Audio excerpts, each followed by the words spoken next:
એટલે પ્રશ્ન એવો પૂછે છે, વિચાર ઉઠે છે, વૃત્તિ ઉઠે છે, વચ્ચે સ્પેસ બનતી નથી, પણ અમે માની લઈ છીએ કે સાક્ષી છે, દ્રષ્ટા છે, તો એના દ્વારા હાલશે ખરું? વિચાર અને વૃત્તિ ભાવ એની વચ્ચે સ્પેસ બનતી નથી, પણ હું વિચાર દ્વારા માનું છું કે હું દ્રષ્ટા છું, સાક્ષી છું, તો એનાથી હાલશે ખરું?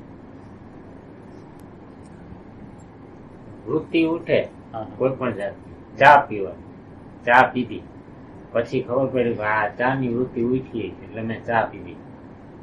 હવે ઈ પીધા પછી ખબર પડી ચા પીધી, તો ભાન થયું, તો બોધ થયો કે આ વૃત્તિ ઉઠી. હવે ધીમે ધીમે આમાં ઊંડો ઉતરવાનું આવે. એટલે એની અંદર એવું છે, તમે જે કીધું એની અંદર એવું છે, ચા પીતો એ વૃત્તિ ઉપસ્થિત થઈ ત્યારે તમે ઉપસ્થિત નહોતા, તો હવે પછી ખાલી તમને ભાન થયું કે હું આને તાદાત્મ્યમાં વયો ગયો. એટલે જે વખતે વૃત્તિનું ઉપસ્થિત થવું એ વખતે તમારું દર્શન થવું ને એ જરૂરી છે. પછીની અવસ્થામાં તમે જોયું નથી, એટલે અત્યારે એટલું ભાન થઈ ગયું, વૃત્તિએ મને ધક્કો મારીને આ કર્મ કરાયું છે. એટલે પ્રશ્નનો પ્રકાર એવો છે કે આ બધા લોકો લગભગ અભ્યાસ આવો કરતા છે, હું શુદ્ધ છું, હું આત્મા છું, હું પરમાત્મા છું, હું સત છું, હું ચિત છું, હું આનંદ છું. આ દાદા ભગવાનમાં, જૈન ધર્મમાં, આ બધી પરંપરાઓમાં આ બધે આ પ્રકારનો અભ્યાસ તો થાય છે ને બધે, કે હું ચેતન છું, હું આત્મા છું, તો એના દ્વારા પરિણામ નથી આવતું. એટલે ભાઈનો પ્રશ્ન વ્યાજબી એમ છે કે બધા બોલે છે કે હું શુદ્ધ છું, હું આત્મા છું, હું સત છું, હું ચિત છું, અને છતાંય પરિણામ નથી. બોલ્યા જ રાખે, બોલ્યા જ રાખે, જેમ પોપટ છે એ નિરંતર બોલ્યા રાખે, હું આત્મા છું, આત્મા છું, પણ કઈ ખબર હોય નહીં. એટલે હવે ભાઈનો પ્રશ્ન એવો છે કે આ ખાલી વિચાર દ્વારા બોલ્યા જ રાખવું કે પછી કંઈક બીજું કંઈક કરવાનું છે. તો એટલે એની અંદર એવું છે કે જ્યાં લગીને આપણે આ માનો કે વિચાર દ્વારા બોલશું, તો વિચારનું જે ડાયમેન્શન છે, વિચારને પોતાનું જે ડાયમેન્શન છે, એ વિચારથી હાયર પ્રકારનું ડાયમેન્શનની જરૂર છે. એટલે આપણે જે પ્રકારના ડાયમેન્શનમાં જીવી છીએ એ ડાયમેન્શન માનો કે ચોથા પ્રકારનું છે, ત્રીજા પ્રકારનું છે, લંબાઈ પહોળાઈ ઊંચાઈ છે એ 3 ડાયમેન્શન વાળું છે, અને આ વિચાર છે એ ચોથા ડાયમેન્શન વાળું છે. હવે ચોથા ડાયમેન્શનમાં પ્રશ્ન છે, ચોથા ડાયમેન્શનમાં વિચારમાં, વૃત્તિમાં રાગ, દ્વેષ, લોભ, ઘૃણા, ભય આ બધો પ્રશ્ન છે, પણ પ્રશ્નને હાયરમાં જો ન ગયા તો એ પ્રશ્નનો નિકાલ ન થાય. એટલે પ્રશ્નના નિકાલ કરવા માટે એનાથી હાયર ડાયમેન્શનની જરૂર છે, અને આ હાયર ડાયમેન્શનમાં પ્રવેશ કરવા માટે સ્પેસની જરૂર છે. સ્મૃતિ તંત્રની સાથે તાદાત્મ્ય કરવાથી એ લોઅર પ્રકારનું ડાયમેન્શન છે. ત્યાં રાગ હોય, ત્યાં દ્વેષ હોય, ઘૃણા હોય, ભય હોય, હિંસા હોય, બધું અજ્ઞાન હોય, અણસમજ હોય, બધું હોય. હવે આનો અભ્યાસ કરવા માટે પેલા પ્રથમ એટલે હવે પ્રશ્નનો પ્રકાર એવો છે કે ખાલી વિચાર દ્વારા કરી કે એમ નહીં, તો કે હવે તો એમ કરો કે સ્પેસ બનાવી છે, તો એનું પહેલું પગલું છે કે આપણે પ્રેઝન્ટ મોમેન્ટમાં આવી. પહેલું પગલું છે ગમે એમ કરીને. સ્મૃતિ છે એ ડેન્જર વસ્તુ છે, અને સ્મૃતિ તંત્રની બહાર જવા માટે પ્રેઝન્ટ મોમેન્ટની જરૂર છે. એક એરો મારી અંદર, એક એરો એવો હોય, મારું એક એટેન્શનનો એક દોરો એવો હોય કે જે મારા હાથમાં હોય. એટેન્શન છે એ મારા હાથમાં હોવું જોઈએ. તો એટેન્શન છે એ હાથમાં હોવા માટે પહેલો પ્રયોગ એ કરવાનો કે આપણે શ્વાસમાં જોતા હોય, નાભીમાં જોતા હોય, હૃદયમાં જોતા હોય, કાંઈ પણ કરતા હોય, પણ આપણું હોવું છે એ સ્મૃતિમાં ન હોવું જોઈએ. એટલે પહેલો પોઈન્ટ છે હોવાપણામાં, પ્રેઝન્ટ મોમેન્ટમાં આપણું હોવું જરૂરી છે. આની ચાવી છે. પ્રેઝન્ટ મોમેન્ટ છે એમાં આવ્યા વગર આપણે હાયર ડાયમેન્શનમાં પ્રવેશ કરશું નહીં. એટલે એક વિચાર છે, અને એ વિચારની પાર જવા માટે વચ્ચે પ્રેઝન્ટ મોમેન્ટ છે, અને પ્રેઝન્ટ મોમેન્ટની પાર છે દ્રષ્ટા છે. એટલે આપણે પસાર થવું છે, તો પસાર થવાની પ્રક્રિયાની અંદર આ વિચાર અને વિચારની પારની વસ્તુ છે એ પ્રેઝન્ટ મોમેન્ટ છે. પ્રેઝન્ટ મોમેન્ટની અંદર એક પ્રકારનો પ્રકાશ છે, અંદર એક પ્રકાશ છે. તમે જ્યારે વર્તમાન ક્ષણમાં આવો ત્યારે એક પ્રકાશ હોય છે કે અંદર શું વિચાર હાલે છે, બહારની પ્રકૃતિમાં શું છે, એ બધી ખબર વર્તમાનની અંદર આવે તો ખબર પડે. એટલે વર્તમાન એવી અવસ્થા છે કે જે વિચાર કરતા હાયર ડાયમેન્શન વાળી છે. એટલે વિચાર કરતા હાયર ડાયમેન્શન વાળી વસ્તુ હોય તો આપણે પહેલું વસ્તુ જે કરવાની છે એ આ શ્વાસમાં, નાભીમાં, હૃદયમાં નિરંતર રહેવાનો પ્રયાસ. એટલે એક એરો આ ઉપાસનાનો વિભાગ કહેવાય. જ્ઞાન વિભાગ પછી ચાલુ થાય. પેલો જે વિભાગ છે ઉપાસનાનો વિભાગ છે. ઉપાસના એટલે પરમાત્માની નજીક જવું, અને પરમાત્મા છે એ હોવાપણામાં છે. અને એ છે એમાં હું વર્તમાન ક્ષણ દ્વારા એની સાથે જોડાઉં છું. એટલે ભગવાન છે, હોવાપણામાં છે, અને હું હોવાપણામાં આવું છું, પ્રેઝન્ટ મોમેન્ટમાં આવું છું. એટલે મારો ને એનો યોગ થાય છે. એટલે હવે આપણે એને બરાબર રીતે સમજી, ભગવાન જે અત્યારના ભગવાન જે હોવાપણામાં છે અને અત્યારનું આપણું હોવાપણું બે ને આપણે સમજી. અત્યારના જે ભગવાન હોવાપણામાં છે એ કેવા પ્રકારમાં છે? તો એ કે અત્યારે જે ભગવાન છે એ પ્રજ્ઞાના રૂપમાં છે. અને પ્રજ્ઞા કઈ રીતે પ્રગટ થશે પરમાત્માની? તો એ કે પરિસ્થિતિ રૂપે, વાતાવરણ રૂપે, ઘટના રૂપે, શબ્દ રૂપે, કઈ પણ રૂપે આપણને કઈક હળી કરશે. પ્રજ્ઞા બહારની જગ્યામાંથી અનુકૂળ પ્રતિકૂળ પરિસ્થિતિઓનું નિર્માણ કરશે. એટલે આ પરમાત્મા છે. જે ઊભું કર્યું છે, અનુકૂળતા ઊભી કરી છે તો પણ, પ્રતિકૂળતા ઊભી કરી છે તો પણ, જે વસ્તુ બહારના જગતમાંથી પ્રગટ થાય છે એ બધી વસ્તુ છે એ પરમાત્માની પ્રજ્ઞા છે, પરમાત્મા ખુદ છે. એટલે એક પરમાત્મા છે સામે, આપણી સામે, અને આપણે વર્તમાનમાં નથી એટલે આપણે ક્યાં છીએ? ભૂત અને ભવિષ્યમાં છીએ. હાયર ડાયમેન્શનમાં નથી એટલે અત્યારે ભગવાને આપણને કઈક પ્રકારની પરિસ્થિતિ આપી છે ખરી, પણ એ પરિસ્થિતિનો સ્વીકાર કરતા નથી. એટલે આપણે પરિસ્થિતિનો સ્વીકાર કરતા નથી એટલે એનો અર્થ એમ છે કે પરમાત્માની ઇન્ટેલિજન્સ, પરમાત્માની પ્રજ્ઞા, પરમાત્માને ખુદને નકાર કરી છે. અત્યારે મને શરીરની પીડા છે, પતિ તરફથી, પત્ની તરફથી, સાસુ તરફથી, મિત્ર તરફથી, ઓફિસ તરફથી કોઈને કોઈ પ્રકારનો પ્રોબ્લેમ ઉભો થઈ ગયો છે. અને આ પ્રોબ્લેમ છે એ પરમાત્માએ ઉભો કરેલો છે, કોઈ વ્યક્તિએ ઉભો કર્યો નથી. વ્યક્તિ છે એ તો આપણે જેમ કઠપૂતળી હોય ને એ ટાઈપ છે. તો જે આ કરી રહ્યો છે એ પરમાત્મા કરી રહ્યો છે. તો આ પરમાત્મા છે એ વર્તમાનમાં પરિસ્થિતિ રૂપે, વાતાવરણ રૂપે, ઘટના રૂપે પ્રગટ થાય છે. અને હું ભૂત અને ભવિષ્યમાં છું. એટલે ભગવાન જે સંદેશો આપે છે, ભગવાન જે હકીકત આપણને પ્રસાદી રૂપે આપે છે, એને પ્રસાદિત રૂપે આપણે સ્વીકાર કરતા નથી. એટલે પેલી વસ્તુ છે કે ભગવાન જે આ પરિસ્થિતિના રૂપમાં, વાતાવરણના રૂપમાં, ઘટનાના રૂપમાં, વ્યક્તિના રૂપમાં જે આપણી સામે પ્રગટ થાય છે એ છેના રૂપમાં છે. અને આપણી આગળ છેનું સ્વરૂપ જો આવે, વર્તમાન ક્ષણનું સ્વરૂપ આવે, તો આ બે છે એનું મિલન થાય. ઈ છે પરમાત્માનું આ છે હોવાપણું છે ઈ, અને પરમાત્માનું આ જે હોવાપણું છે, દ્રષ્ટા રૂપે જે હોવાપણું છે, એક પરિસ્થિતિ રૂપે અને એક દ્રષ્ટા રૂપે, એક હું રૂપે અને એક તું રૂપે, બે રૂપે એનું મિલન થાય. એટલે હવે આ વર્તમાન ક્ષણમાં આવવા દ્વારા પરમાત્માએ જે પરિસ્થિતિ આપણને પેદા કરી અને હું વર્તમાનમાં છું, તો એ વર્તમાન દ્વારા મારી અંદર જે રિએક્શન પેદા થાય છે એની મને ખાલી ખબર પડે. આ વર્તમાન છે, ખબર ખાલી પડે, બીજું કઈ નહીં. એટલે આ વર્તમાનમાં, અને આ વર્તમાનમાં ખબર રાખવા માટે પેલા આપણી અંદર ચોકીદારનો જન્મ થવો જોઈએ. આપણી અંદર કોઈ ચોકીદાર નથી. એટલે કોઈ પણ ઇમ્પ્રેશન, શબ્દ, સ્પર્શ, રૂપ, રસ, ગંધની ઇમ્પ્રેશન કોઈ પણ જાતના ચોકીદાર વગર અંદર એમને ઘૂસી જાય છે. હોટલમાં ઘૂસી જાય એમ ઘૂસી જાય, ખબર વગર. તો એ ખબર વગર જે આપણી અંદર ઘૂસી જાય છે, એટલે આપણે અંદર જોઈશી ચોકીદાર. અને આ ચોકીદારને આપણે દાખલ કરવા માટે વર્તમાન છે એ ચોકીદાર છે. વર્તમાન મોમેન્ટમાં આપણે દાખલ થાય છે એટલે વર્તમાન છે આપણને બતાવે છે કે ઓલી વ્યક્તિએ આ વ્યવહાર કર્યો એટલે મારી અંદર શું થયું. તો ચોકીદાર હાજર હોય તો ખબર પડે, ચોકીદાર હાજર ન હોય તો રિએક્શન થાય, અને રિએક્શનની સાથે આપણું તાદાદ નથી. તો આ પેલા છે એ આપણો અંદર ચોકીદાર દાખલ કરવા માટે આપણે અડધી કલાક, 2 કલાક આપણા શ્વાસની અંદર 4 સેકન્ડ, 5 સેકન્ડ, એક ધારું 6 સેકન્ડ આટલા રહેવાનું, પાછું કપાઈ જશે, પાછું રહેવાનું, પાછું કપાઈ જશે, પાછું રહેવાનું, પાછું કપાઈ જશે, પાછું રહેવાનું. તો આ પેલો અભ્યાસ છે. વર્તમાનમાં રહેવાનો જે અભ્યાસ છે, ખાલી વાતો કરવા દ્વારા, બધા ફિલોસોફિકલ આપણને ઇન્ફોર્મેશન દ્વારા કઈ આપણું જીવનનું પરિવર્તન ના થાય. પણ જીવનનું પરિવર્તન છે એ આપણી સુરતા તમે ક્યાં રાખી છે અત્યારે?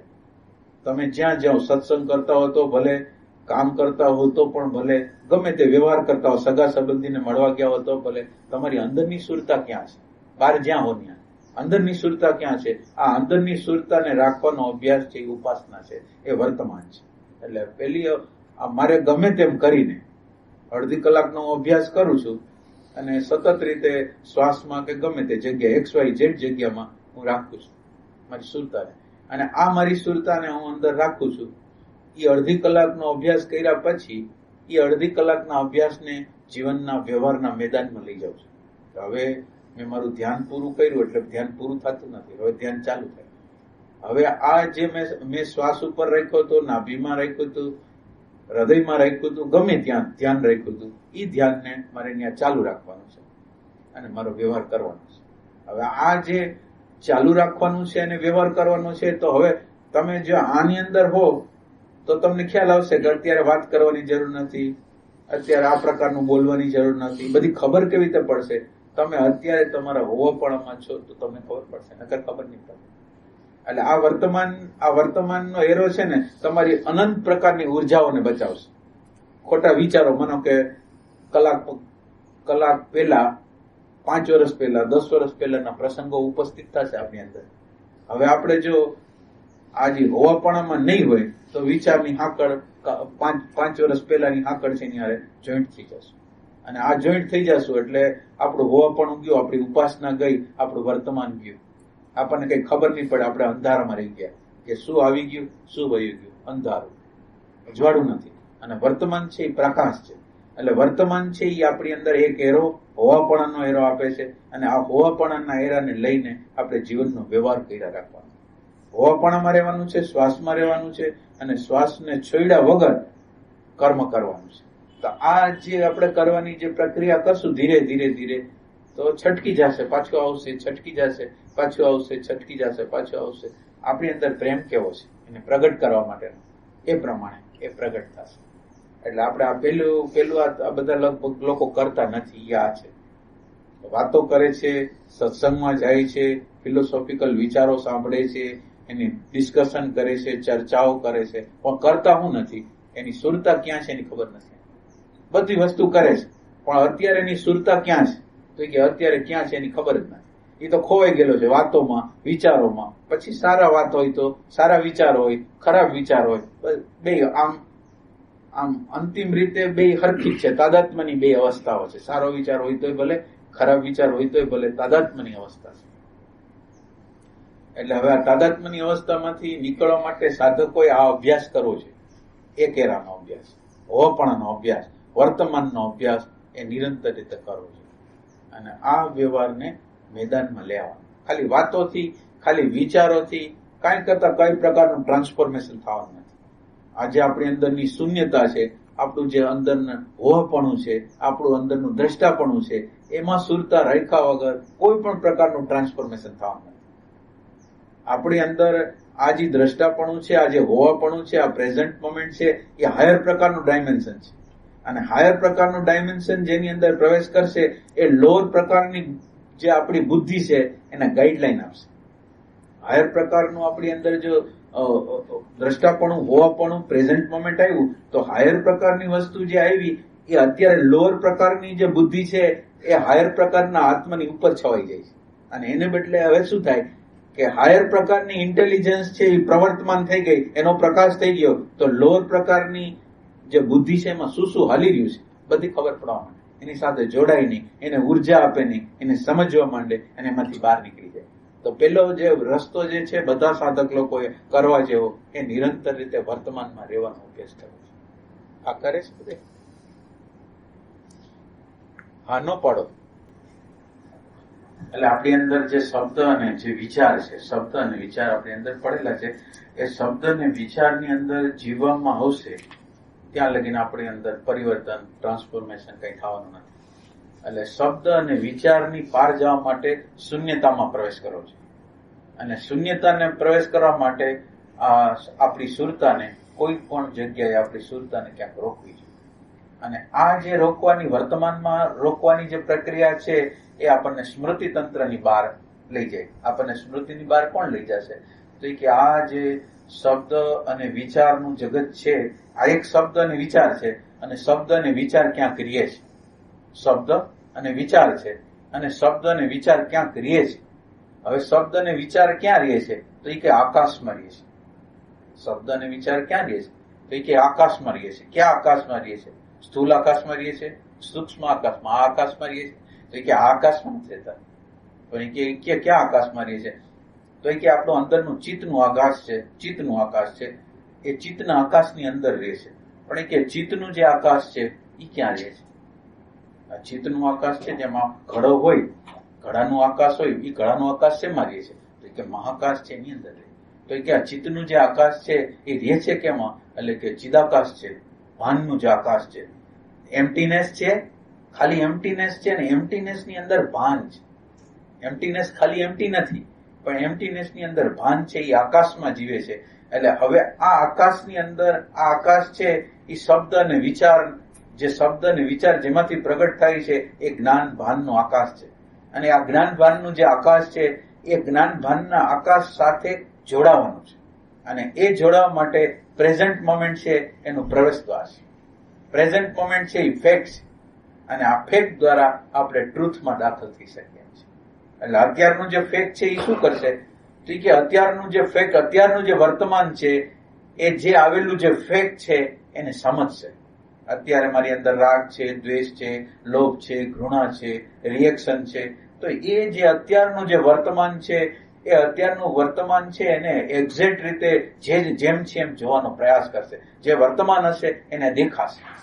એટલે કોઈ ખરાબ વ્યવહાર કર્યો તો એ ખરાબ વ્યવહાર દ્વારા જે રિએક્શન આવે છે એ રિએક્શન હારે ભળશે નહીં. રિએક્શનને સમજશે, પોતાના આગ્રહને સમજશે. આ એને પ્રોબ્લેમ થયો શેમાંથી, ક્યાં મૂલ્યાંકને એને આ પ્રોબ્લેમ કર્યો છે એને ખ્યાલ આવશે. એટલે આ ખ્યાલ આપવાની આ જે પ્રક્રિયા છે, આપણને જે આ બધો ખ્યાલ આવે છે એ શું કરે છે? જીવનનું જે ફેક્ટ છે એને ફેક્ટમાંથી જે રિએક્શન પેદા થાય છે એ રિએક્શન પેદા થવાની પ્રક્રિયા વર્તમાન મંદ કરી દેશે, તોડી નાખશે. આ ફેક્ટ છે, આ વર્તમાનમાં આપણે રહી છીએ એટલે ફેક્ટ શું કરશે? અત્યારે આપણી અંદર જે રિએક્શનના રૂપમાં જે પરમાત્મા વિરોધી તત્વ પ્રગટ થઈ રહ્યું છે, પરમાત્મા જે કરી રહ્યો છે એની વિરુદ્ધ, કે આ ન હોવું જોઈએ, આમ ન હોવું જોઈએ, આને આવો વ્યવહાર કેમ કર્યો, એ બધું જે પરમાત્મા વિરોધી જે એનું કર્તૃત્વ છે એ આ વર્તમાનમાં રહેવાથી, ફેક્ટમાં રહેવાથી આ વસ્તુ છે એને બળ નહીં મળે, રિએક્શનને બળ નહીં મળે. એટલે રિએક્શનને બળ નહીં મળે તો એનો અર્થ એમ છે શબ્દ અને વિચારને બળ નહીં મળે. અને શબ્દ અને વિચારને બળ નહીં મળે તો શૂન્યતા છે એ ધીરે ધીરે પ્રગટ થશે. એટલે આપણી અંદર શૂન્યતા જેને પ્રગટાવી હોય એને જીવનનું જે અત્યારનું જે ફેક્ટ છે એને જે ફેક્ટને જેટલું સમજી શકાય એટલું જે ફેક્ટને સમજશે એટલે સાયકોલોજીકલ રાગ, સાયકોલોજીકલ દ્વેષ, સાયકોલોજીકલ રિએક્શન એ શાંત થવા માંડશે. અને આ સાયકોલોજીકલ રિએક્શનનું શાંત થવાની પ્રક્રિયા આપણને એમ્પ્ટીનેસની અંદર, શૂન્યતાની અંદર. હવે આપણે શબ્દ અને વિચારમાં ગતિ નથી કરતા, પણ શબ્દ અને વિચારની જે ગતિ છે એને સમજી છે. અત્યારે શબ્દ અને વિચાર જે રીતે હાલી રહ્યા છે એની હારે જોડાતા નથી, પણ શબ્દ અને વિચાર શું કહેવા માંગે છે એ એમ્પ્ટીનેસ દ્વારા સમજી છે, શૂન્યતા દ્વારા સમજી છે. તો આ શૂન્યતા દ્વારા આ સમજવાનો જે પ્રયાસ છે એ આપણને મહાશૂન્યની અંદર, અત્યારે એક શૂન્યની અંદર દાખલ થયા છીએ અને એ આપણને મહાશૂન્યની અંદર લઈ જવાનું છે. એટલે આવી રીતે આપણે જોવાની જો પ્રક્રિયા કરશું, ફેક્ટ, ટ્રુથ, જે ફેક્ટ છે એ ફેક્ટને બરાબર રીતે સમજવાનો પ્રયત્ન કરશું. અત્યારનું જે ફેક્ટ મારા જીવનની અંદર આવી રહ્યો છે એને અવિરોધ, વિરોધ વગર જયારે હું એનો એક્સેપ્ટન્સ કરીશ ને ત્યારે મારી અંદર શૂન્યતા પ્રગટ થશે. આત્મતત્વ છે એ પ્રગટ ક્યારે થશે? આનો વિરોધ ન કરું તો શબ્દ અને વિચારના વમળો શાંત થતા જશે. અને શબ્દના અને વિચારોના વમળો જેટલા અંશમાં શાંત થશે એટલી અંદર આપણી અંદર સ્પેસ, આકાશ બનશે. અને આકાશ કેવું છે? તો કે આકાશ છે જ્ઞાન વાળું છે, ભાન વાળું છે, પ્રકાશ વાળું છે. તાત્કાલિક રીતે કોઈ પણ વસ્તુને ઇન્સ્ટન્ટ, કોઈ પણ વસ્તુ એની સામે આવે ને એનો પ્રકાશ એટલો બધો મહાપ્રકાશ છે, એમાં એને બધી વસ્તુ સમજાઈ જાય છે. એવો પ્રકાશ આપણી અંદર. એટલે આપણે શબ્દ અને વિચાર છે એની પાર જઈ અને શૂન્યતાની અંદર પ્રવેશ કરવો છે. અને શૂન્યતાની અંદર પ્રવેશ કરવા માટે પ્રેઝન્ટ મોમેન્ટ છે એ દ્વાર છે. અને પ્રેઝન્ટ મોમેન્ટ ડાયરેક્ટ રીતે શૂન્યતા પેદા નહીં કરે, એટલે એક સેન્સથી કરે છે કે વચ્ચે સ્પેસ બનાવે છે, પણ સ્પેસ બનાવે છે પ્લસ જે પરિસ્થિતિ, જે ઘટના, એના રિએક્શનો છે એને સમજવા પ્રયત્ન કરે છે. એની અંદર કેટલો બધો પ્રેમ હશે કે એની અંદર જેવું અંદર રિએક્શન પેદા થાય છે થોડોક જુદો થઈ જાય છે. વર્તમાન ક્ષણ છે એ જુદી વસ્તુ છે, અને વર્તમાન ક્ષણની અંદર આ વર્તમાનના પ્રકાશની અંદર સામે જે રિએક્શનો પેદા થાય છે એ રિએક્શને થી જુદો રહીને જોવાનો સમજવાનો પ્રયાસ કરે છે. અને જોવાનો સમજવાનો પ્રયાસ કરે છે એટલે શબ્દ અને વિચારની ગતિ જે આગળ જવી જોઈએ એ આગળ જતી નથી. શબ્દ અને વિચાર છે એના આગળ જવાને બદલે જ્ઞાનનો પ્રકાશ વધતો જાય છે, અંદર જ્ઞાનનો પ્રકાશ વધે છે, અને એ જ્ઞાનના પ્રકાશમાં એને સમજાઈ જાય છે કે આ પરમાત્માની આ પ્રસાદી છે. અને આ રિએક્શન, આ બધી પરિસ્થિતિઓ છે એ મારા ટ્રાન્સફોર્મેશન માટે આવે છે, મારા પરિવર્તન માટે આવે છે.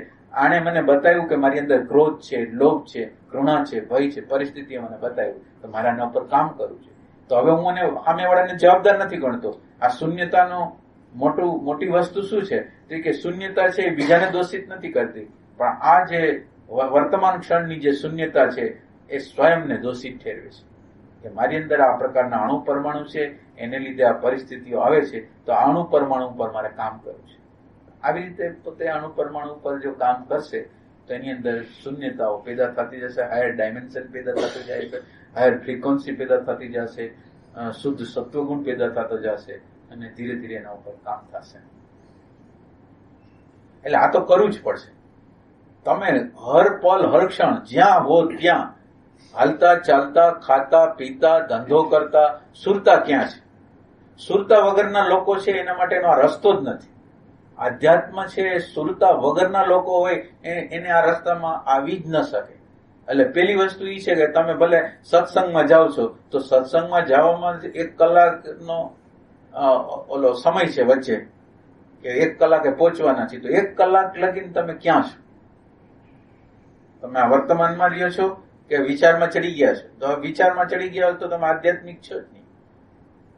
પણ વિચારને બદલે તમારી સુરતા હવે જયારે પહોંચવાના હોય ત્યારે પહોંચી, પણ ભગવાન પ્રતિ એક પગલે હું ભગવાનની વધારે નજીક કેવી રીતે જાઉં, આત્માની વધારે નજીક કેવી રીતે જાઉં? તો એ કે આ સુરતા જો વર્તમાનમાં નહીં રાખું તો હું ભગવાનની નજીક નહીં જઈ શકું. તો આ વર્તમાનને સતત રીતે નિરંતર રીતે અંદરનો પ્રેમથી અને સેવતા સેવતા સેવતા જો આપણે સવારથી સાંજ લગીને કરશું તો જ આ પ્રક્રિયા થશે.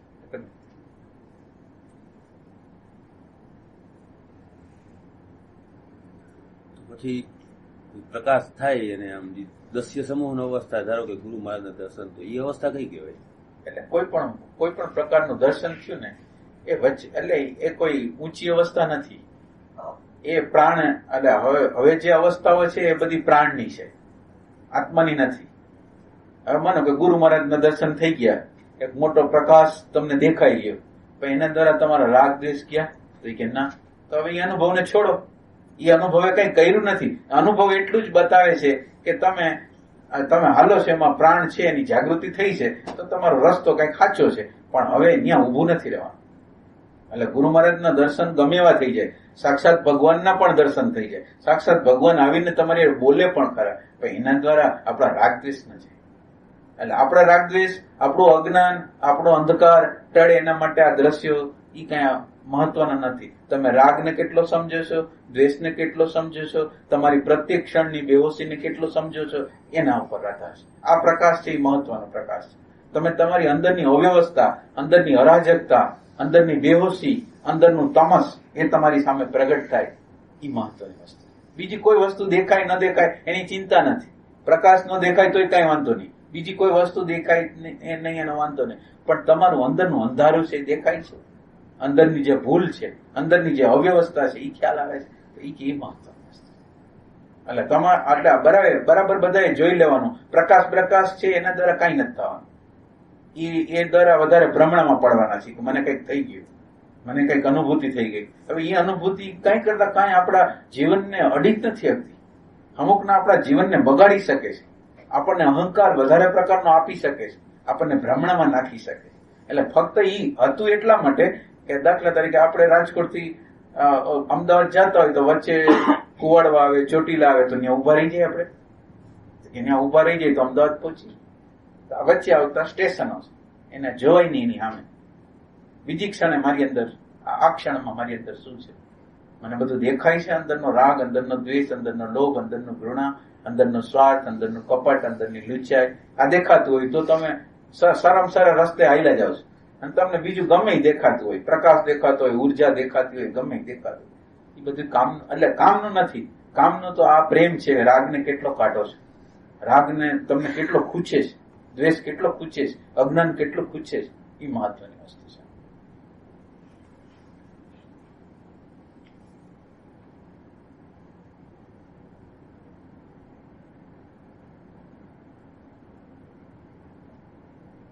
ગુરુ મહારાજ છે ને જોવે છે કોણ, એ પ્રશ્ન ઉપર રાખવાનો. ગુરુ મહારાજ છે જેનું પ્રકાશમય દર્શન થયું ને, જોનાર છે ને એ બહુ મોટો છે.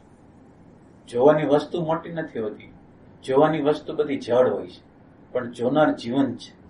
આ જોનાર કોણ છે એ પ્રશ્નને જો આપણી અંદર રાખશું ને તો કામ થશે. જોનાર મોટી વસ્તુ છે, દ્રશ્ય વસ્તુ છે એ તો જડ છે. ગુરુ મહારાજ ભલે દેખાય દ્રશ્યમાં, પણ ઈ ગુરુ મહારાજ, તમે જેને ગુરુ મહારાજ કહો છો એ ગુરુ મહારાજ છે નહીં. એ ગુરુ મહારાજ તો આકૃતિ રૂપે, પણ આકૃતિની અંદર, આકૃતિ જેના આધારે હાલે છે એ આધારને તો આપણે જાણ્યા નથી. ગુરુ મહારાજ તો ઈ છે, ગુરુ મહારાજ આ નથી.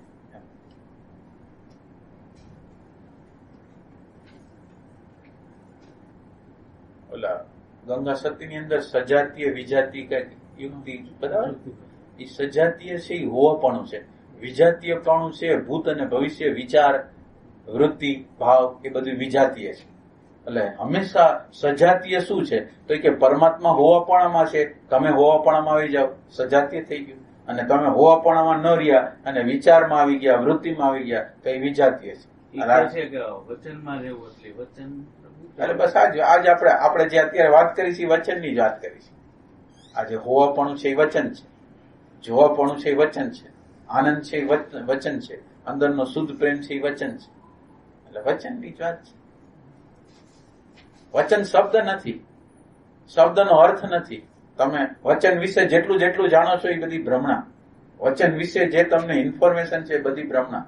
વચનનો જે સંકેત છે એ યથાર્થ. વચનમાં જે સંકેત કહેવામાં આવે છે એ સંકેતની અનુભૂતિ ત્યારે થાય કે તમે ન હો ને ત્યારે એ સંકેત અનુભવાય. તમારું હોવું છે એ વચનનો જે સંકેત છે ને એને અટકાવે. તમે જ્યાં લગીન છો ત્યાં લગીન વચન છે એની પ્રતીતિ ન થાય. એટલે તમારું હોવું છે એ એનું વિઘ્ન છે. એટલે તમારું હોવું કેવી રીતે મટે, એટલે વચન છે એની આગળ જવું હોય તો તમારું મટવું જરૂરી છે, તમારું મરવું જરૂરી છે. આ જે સાયકોલોજીકલ જે હું છે ને એનું મૃત્યુ જરૂરી છે. નકલી હું.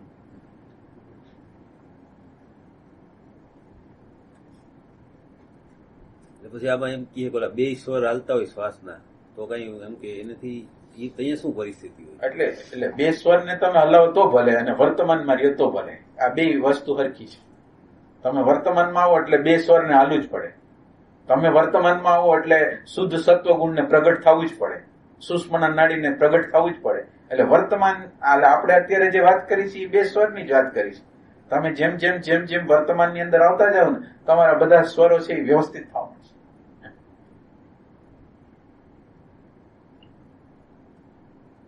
સ્વરની પાછળ ન જવાય. સ્વર આપણી પાછળ પાછળ આવે.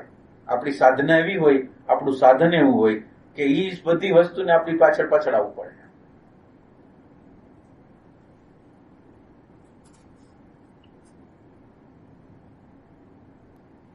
એટલે મહત્વનો પોઈન્ટ તમારે નોંધ કરી લેવાની કે તમારી સુરતા તમારા હાથમાં નહીં હોય ને, તમે ગમે એટલા મંડળમાં જાશો, ગમે એટલા ગુરુ આગળ જાશો, ગમે ત્યાં જાશો, તમારું કાંઈ નહીં થાય. આ વસ્તુ સુરત હાથમાં નિરંતર. એક ક્ષણ હોય ને બીજી ક્ષણ ન હોય તો ન હાલે. આ છે એ 24 કલાકનો અભ્યાસ છે.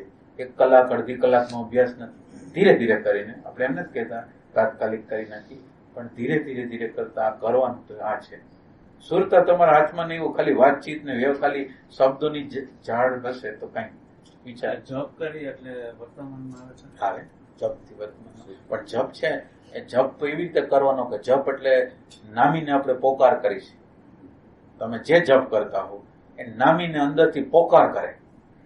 જપ છે ને એના ગર્ભની અંદર, જપ છે એના ગર્ભની અંદર શું હોય? તીવ્ર પ્યાસ, તીવ્ર રીતે પરમાત્માને પ્રગટ કરવાની ઝંખના. ખાલી જપ નહીં કરે કાંઈ. આ જપ છે એ કાંઈ નહીં કરે. જપની અંદર ના પેટાળમાં જપ તમે શેના માટે કરો છો?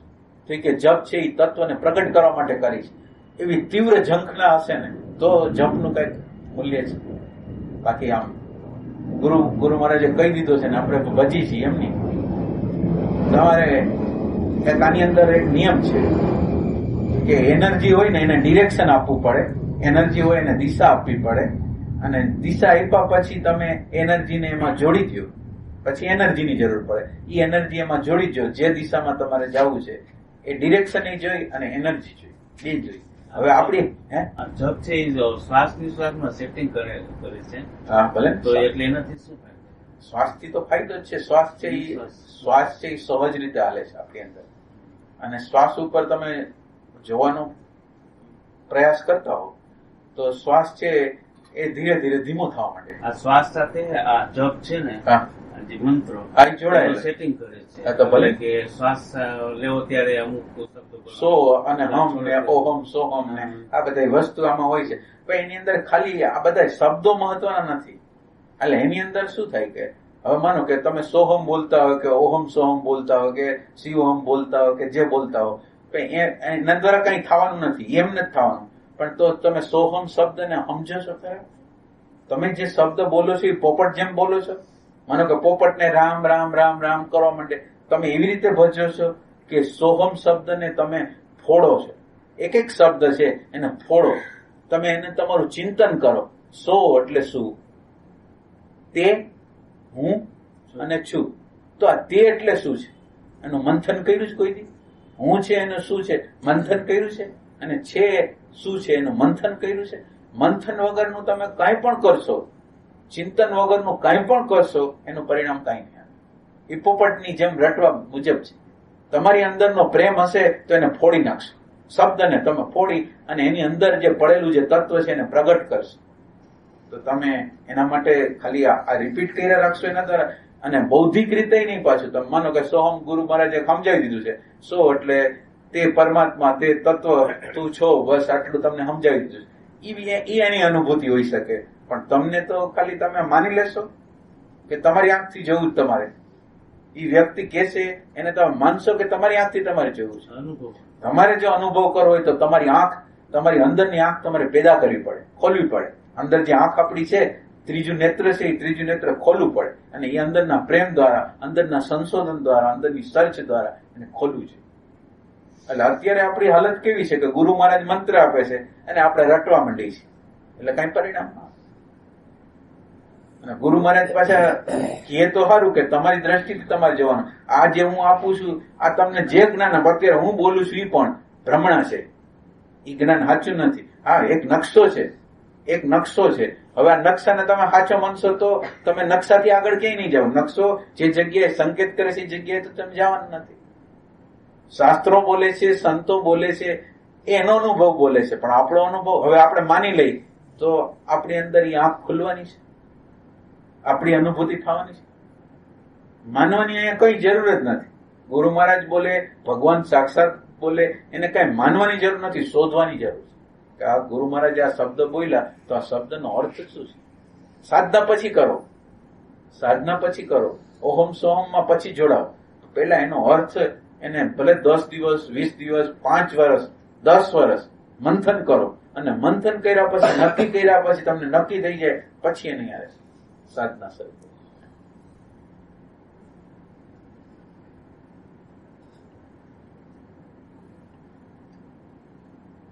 શબ્દની અંદર જે પડેલી વસ્તુ છે એ તો તમારા પ્રેમથી પ્રગટ થવાની છે. આ શબ્દ તો પોતે જળ છે, અને તમારો અંદરનો પ્રેમ છે એ જીવન છે. એ શબ્દની અંદર પડેલી જે વસ્તુ છે એ શબ્દના ઉપરના આવરણને તોડતો ભેદતો શબ્દની પારની જે વસ્તુ છે એને સ્પર્શી જાય છે. પણ એ ક્યારે? કે અંદરનો પ્રેમ આપણી અંદર હોય તો. નકર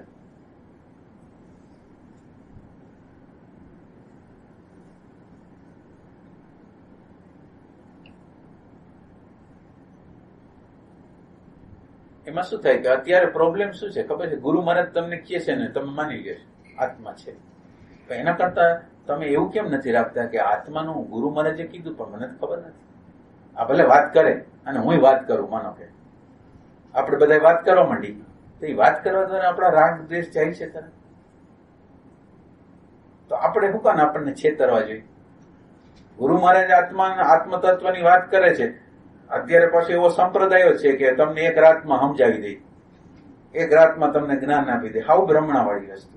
એક રાતમાં કઈ ન થાય. ઈ ઇન્ફોર્મેશન આપે અને તમે તમારી આંખ દ્વારા જોયા વગર તમે માની લ્યો, એને જ્ઞાન કહેવાય? કોઈ એને કોઈ જ્ઞાન કહેવાય? જ્ઞાન તો તમારી આંખેથી તમારી દ્રષ્ટિથી તમે જોયું હોય એને જ્ઞાન કહેવાય. તો હવે તમે એવું રાખો કે મને આત્માની ખબર નથી, મને પરમાત્માની ખબર નથી, મને પ્રેમની ખબર નથી, મને શાંતિની ખબર નથી, મને આનંદની ખબર નથી. આ અવસ્થામાં તમે જીવશો ને તો એનું પરિણામ આવશે. તમને ખબર નથી તો તમે સ્વીકાર કરો કે ખબર નથી. અત્યારે આપણે ગુરુ મહારાજ કે શાસ્ત્ર કે ગીતા કે કોઈ પણ કહે છે તમે આત્મા છો, એટલે આપણે માનવા માંડી છે આત્મા છે. અને આત્મા હોવા છતાંય નાની નાની વસ્તુમાં કંઈક તૂટી જાય, ફૂટી જાય, નુકસાન જઈએ તો દુઃખ થાય છે. તમે આત્મા હો તો દુઃખ કેવી રીતે થાય? તો આપણે આપણી જાતને શું છેતરવી છે? આપણને સુખ દુઃખ થાય છે અને છતાંય આપણે આપણી જાતને આત્મા માની છે. તો એ બરાબર છે? તો આત્માને શોધવું છે, આત્માને પ્રગટ કરવો જોઈએ કે જે ખરેખર આત્માને સ્પર્શ ન થાય, કોઈ પણ વસ્તુ, કોઈ પણ પરિસ્થિતિ, કોઈ પણ ઘટના એની અસર ન થાય એવો આત્મા આપણી અંદર પ્રગટ તો કરવો છે. તો આપણે આપણી યારે બેઈમાની કરી તો થાય, બાકી આપણે બેઈમાની ન કરી તો હવે ગુરુ મહારાજે આત્મા ભલે કહી દીધું, ગુરુ મહારાજે સોહમ ભલે કહી દીધું, મને ખબર નથી, સોહમ ખબર જ નથી. અને ખબર નથી એટલું નહીં, મને ખબર નથી અને મારે એની ખબર કરવી છે. ખાલી ખબર નથી એટલામાં જીવાથી કઈ ન થાય, પણ ખબર નથી, મારે ખબર કરવી છે. શું છે? શું છે એ આત્મતત્વ? શું છે એ ભાન? શું છે એ સત? શું છે એ વચન? શું છે? હવે આપણે તો બધું રેડીમેડ. ગુરુ મહારાજ બોલે છે વચન વિશે, એના વિશે બધા કવિતાઓ બોલે, બધા એના વાક્યો બોલે, પણ એના દ્વારા આપણું બહારના શબ્દો, બહારની પેરીફરીની બધી વસ્તુ આત્માની અંદર કેવી રીતે પ્રવેશ કરશે? આ બધું આત્માને અટકાવવા માટેના પરિબળો છે. તમે કોઈ ભજનનું વાક્ય એમાં જોડો, ફલાણું જોડો, ત્રીજું જોડો, ચોથું જોડો, એ બધું આત્માનું આવરણ છે. ડાયરેક્ટ રીતે જુઓ ને, ડાયરેક્ટ રીતે ભજનના વાક્યની જરૂર નથી, તમારી આંતરદ્રષ્ટિની જરૂર છે. કોઈ શબ્દની જરૂર નથી, કોઈ સંતના વાક્યની જરૂર નથી. સંતનું વાક્ય લઈ લીધું આપણે અને હવે સંતે જે વાક્ય બોલેલા છે એની તપાસમાં છે. એટલે મારી દ્રષ્ટિથી, મારી અંતરદ્રષ્ટિથી મારે એને જોવો છે, અનુભવવો છે.